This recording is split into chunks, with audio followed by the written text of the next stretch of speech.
Bienvenido nuevamente a su programa Lenguajes Poéticos para la Formación. Hoy vamos a continuar el tema de las cartas, que es un tema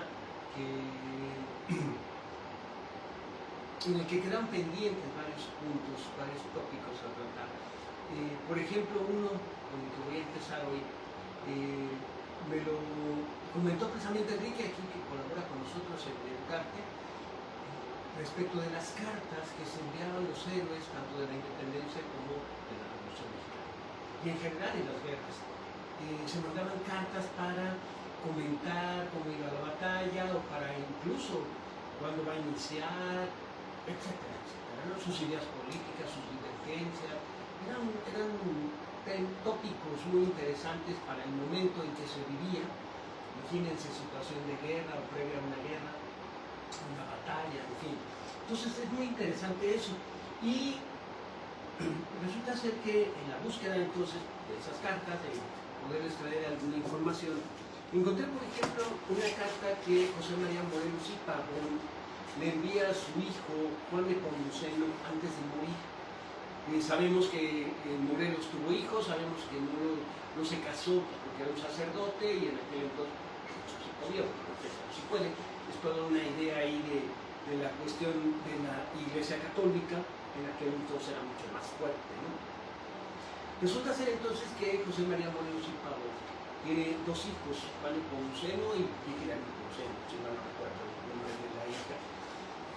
Entonces, cuando va a ser fusilado en Ecatepec, él escribe una carta y le dice, entre otras cosas: Dios salve a mi patria, he sacrificado mi vida por la causa. Y esa idea de sacrificar la vida por la causa le dice al hijo después: morir es nada cuando por la patria se muere. Que es un poco el mismo sentido de la expresión de Guerrero, ¿no? De la patria es primero. O sea, no importa morir por la patria. Y también recuerdo que en algunas cartas, porque el Che Guevara también escribió algunas cartas, hay una carta que le escribió a una mujer que decía que era su pariente.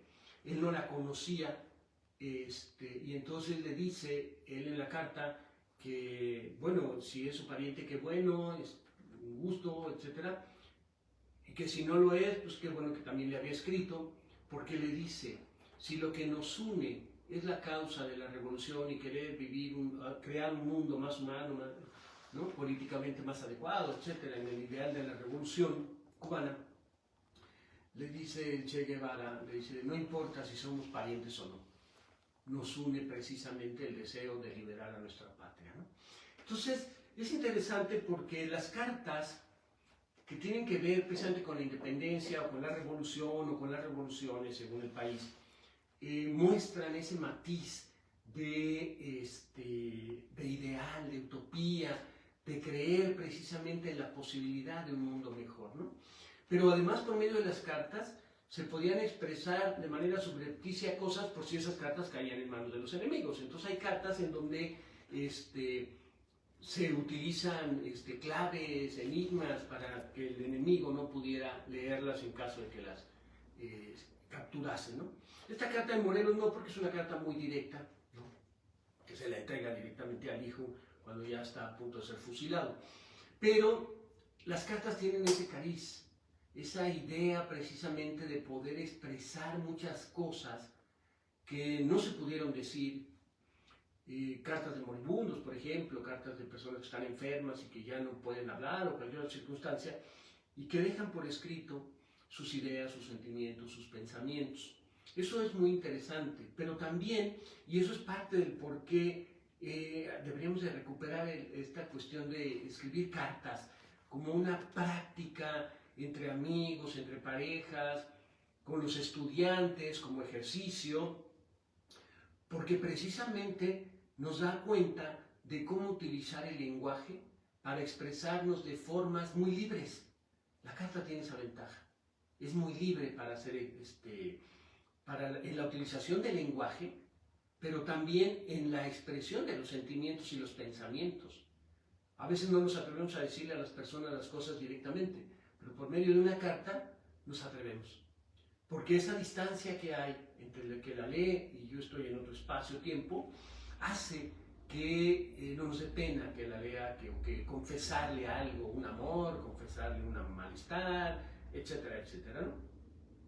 Entonces están estas cartas, pero también hay otra carta que quiero mencionar. Francisco I. Madero le escribió a Porfirio Díaz poco antes de iniciar todo el movimiento de la revolución. Sabemos que Porfirio Díaz pensaba que el país estaba o no maduro para la democracia según pasaban los sexenios, ¿no? En aquel entonces, o su periodo presidencial, eso que llamamos la dictadura porfirista.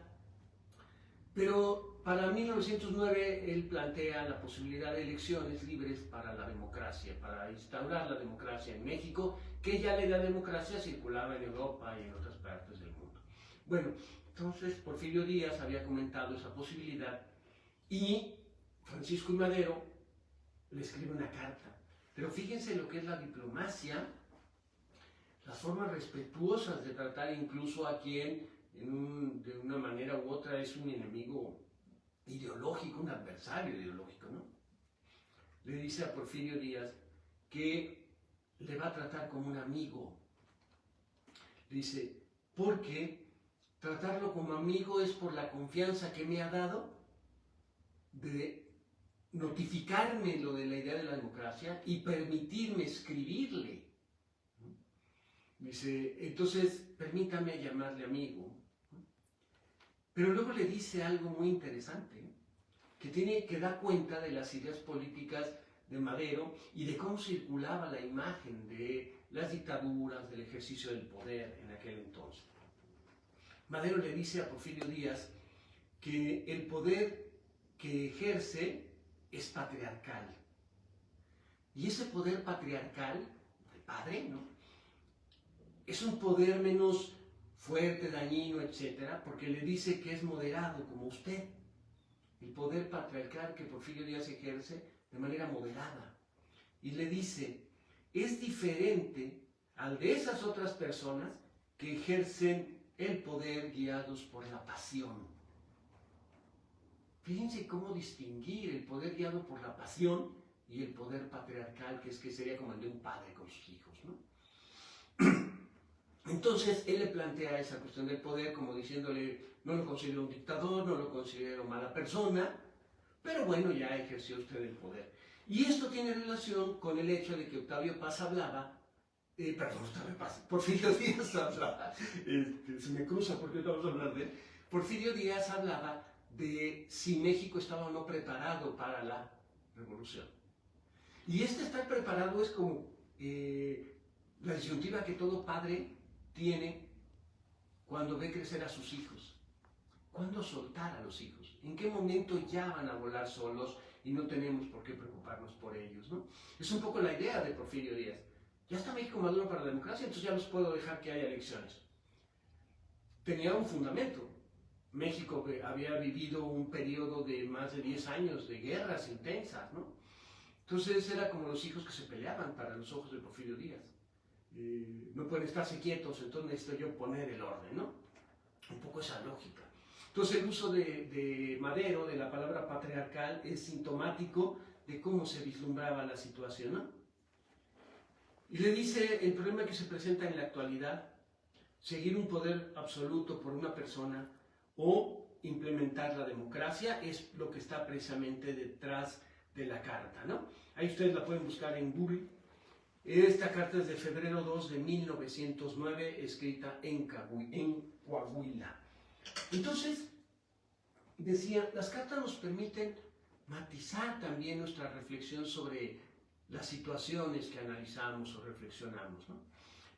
Sabemos que en la historia nos enseñan la vida de los héroes de una manera u otra, que a veces los ensalzan, a veces son lo peor, según el bando del cual habla, etcétera, etcétera, ¿no? Y el régimen de Porfirio Díaz ha sido un régimen que es cuestionado mucho por distintos autores, politólogos, historiadores, pero también por otros fue ensalzado, ¿no?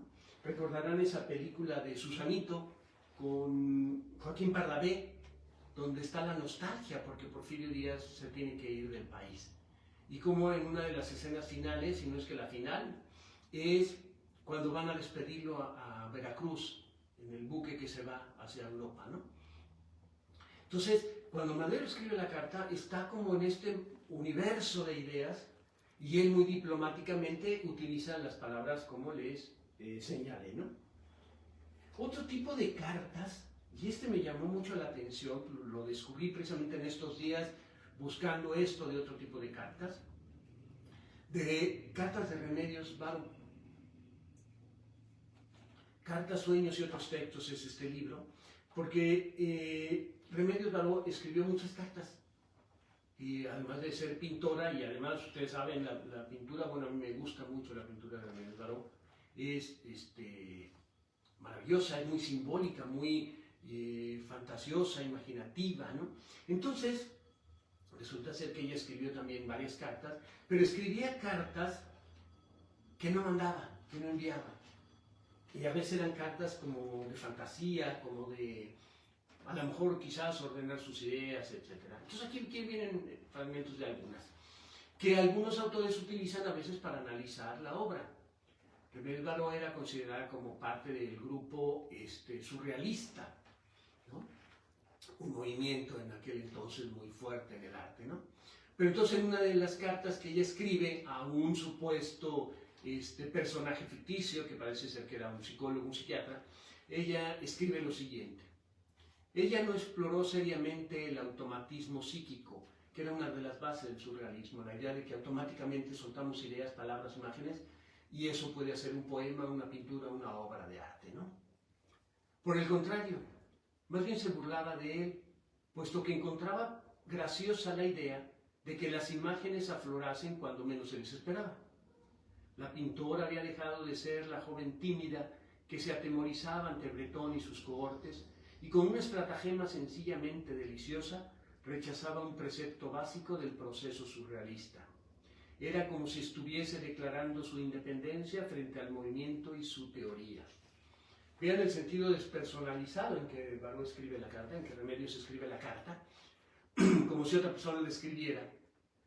Pero en un momento dado, pues en el análisis alguien puede decir, es que era Remedios Varo hablando, pero utilizando a un personaje, ¿no? También le interesaba la música, y entonces también en este fragmento de una carta refiere precisamente a la idea de la música y su relación con la vida, diríamos, ¿no? Dice, en el momento en que tocaba la nota sí, el gato maulló, y alguien que pasó por la calle delante de la ventana proyectó su sombra sobre la mesa de experimentación y sobre las sustancias que tenía allí en emulsión, porque está supuestamente la persona en un espacio de un científico, de un laboratorio científico, ¿no? Pero vean la asociación, la nota sí, el gato maulla, y una persona pasa por la calle y proyecta la imagen sobre la mesa de donde son los experimentos. Esta conjunción de ideas tan interesante, ¿no? Que se prestaría para muchas reflexiones y análisis. Pero bueno, lo interesante también es que pintores, escultores, músicos llegaron a escribir muchas cartas. Como decía en la primera parte del programa, las cartas fueron un medio de comunicación muy, muy importante desde el siglo XVIII, siglo XIX y hasta quizás los años 60, 70 del siglo XX. Nosotros llegamos a conocerlas como niños por las cartas a Santa Claus o las cartas a los Reyes Magos, que algunos niños sí hacían extensas. Yo la más extensa que hice creo que llegó a ser de 1 cuartilla y media, no sé por qué razones, pero había niños que solo poníamos a veces, o niños que ponían nada más, queridos santos reyes, quiero que me traigas esto. Yo creo que en aquella ocasión me había portado mal porque le puse cosas como, queridos santos reyes, sí, no me porté bien, pero mira, te prometo que voy a ser un niño bueno, y explicando muchas cosas, pues para que me trajeran los juguetes, ¿no? Pero ¿recuerdan la sensación de escribir la carta? De depositarla, porque había muchas maneras, ¿no? Podíamos llevarla al correo, podíamos entregarla a los papás para que la llevaran al correo, podíamos ponerla en un globo, podíamos dejarla en el zapato, Y cada una suponía cosas distintas. Dejarla en el zapato suponía que los reyes llegaban, abrían la carta, la leían y entonces dejaban los juguetes, o igual Santa Claus, ¿no? Pero mandarla por correo suponía hacerlo antes, para que llegara a tiempo la carta. Entonces, esa práctica social también tiene que ver con otras formas de interacción con el mundo. Desde el momento de decir voy a escribir una carta, con el papel, la tinta, la voy a escribir en hoja de color blanca, rosa, va a ser de amor, va a ser de comentar un paseo, un viaje, la tinta va a ser azul, negra, todo eso implica una interacción. ¿A quién va dirigida? ¿Cómo se la voy a enviar o hacer llegar? ¿Qué espero? ¿Que me conteste o no me conteste? Entonces escribir cartas también tiene que ver con prácticas sociales que llevan a la comunicación a otro plano, a otro nivel. Y ello tiene que ver con una práctica social que desde la Grecia viene y que se ha desarrollado mucho en el mundo moderno, sobre todo en la democracia, que es el diálogo. Una carta es una forma escrita de establecer diálogos serios y profundos con las personas con las que nos comunicamos o a quienes queremos, o que son nuestros adversarios y queremos hacerle ver nuestros puntos de vista. Porque en la carta podemos detenernos, revisarla, releerla y ver si ya pusimos todo lo que queríamos decir. Lo que no sucede en el diálogo oral, porque en el diálogo oral es efímero, es en un momento determinado, es contextualizado, y a partir de eso, pues muchas cosas se van, se dicen, o las pasiones hacen que no se pueda ordenar bien la idea y entonces contraargumentamos sin mucho sentido, incoherencias, etc. Pero no así en una carta. Una carta es pensada, razonada, sentida y establece un diálogo diferente con la persona a la que se la enviamos. Y en este sentido retomo un libro que comenté en la primera parte de Cartas de Octavio Paz a Tomás Segovia, porque tiene que ver con esta idea de compartir cosas. Octavio Paz fue una persona muy polémica, y obviamente, como todos, tenía amigos, adversarios, etcétera, enemigos, pero con Tomás Segovia mantuvo una relación, al igual que con Neruda, por ejemplo, a quien también le escribió cartas, pues somos amigos, pero nos distanciamos por diferencias sobre la estética, sobre la filosofía, sobre la política, etcétera, etcétera, ¿no? Entonces, pero sin embargo tuvieron una correspondencia muy, muy extensa, ¿no? Le dice, querido Tomás Segovia, leí su artículo sobre el arco y la lira, un libro que Octavio Paz había escrito sobre la poesía. Excelente. Siempre pensé que nuestras divergencias no podían ser muy profundas. Creo que estamos de acuerdo en lo esencial. Sí, la poesía no es como una piedra, sino como una mirada. Ha dicho usted muy bien lo que yo quise decir, lo que algunos queremos decir. Fíjense qué interesante. Por eso hablo de este diálogo profundo, serio. ¿Qué pensaba cada uno de la poesía?